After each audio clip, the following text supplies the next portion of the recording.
Regardons les choses en face. Même à l'UMP, les jeunes portent de moins en moins de guêtres.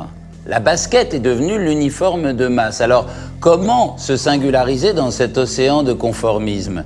Les grandes marques ont bien pensé à faire des séries limitées à 1 million d'exemplaires. Pendant ce temps, des petits malins proposent des baskets uniques, décorées, peintes, taguées selon vos fantasmes les plus inavouables.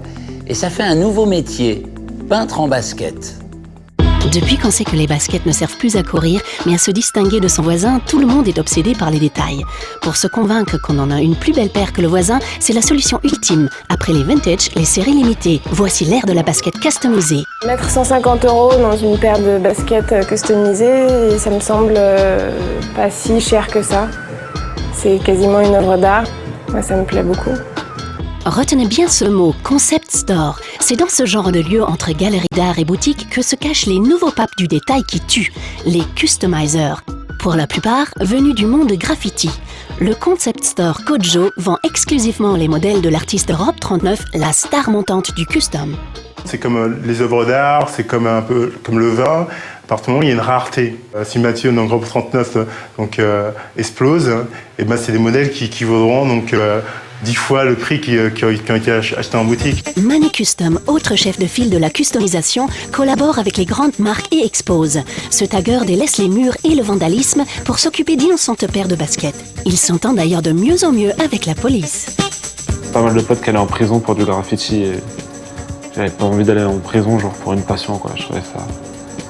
Et donc j'ai assimilé graffiti et basket. Le mieux c'est de commencer par une base toute blanche ou toute noire. C'était un procédé un peu assez old school et tout, on retrouvait ça pas mal sur toutes les baskets, sur les Jordan et tout. Ce petit côté genre de peinture tombée sur la semelle. Et donc je m'amusais à faire ça en fait à la bombe de peinture. Voilà ce que ça donne à peu près avant, après.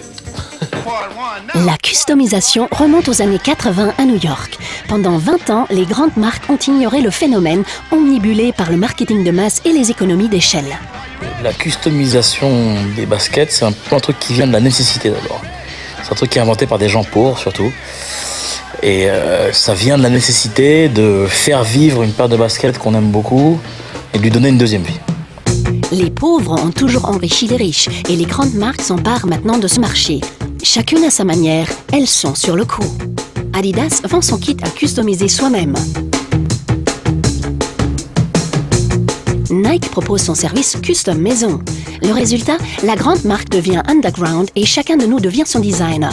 Fini l'image de la World Company. C'est comme si la marque devenait ton sponsor et toi, la star.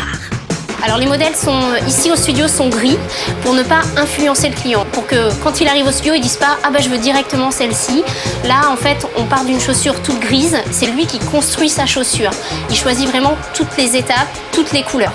À partir du moment où le consommateur il veut de plus en plus reprendre la main, il veut être maître de ses choix. C'est une évolution inéluctable et les marques qui auront cette reconnaissance, c'est des marques qui effectivement sauront dialoguer avec leurs consommateurs. Chez Nike, on ne peut pas dire le mot fashion, c'était valable pour Adidas, c'était valable pour tout le monde.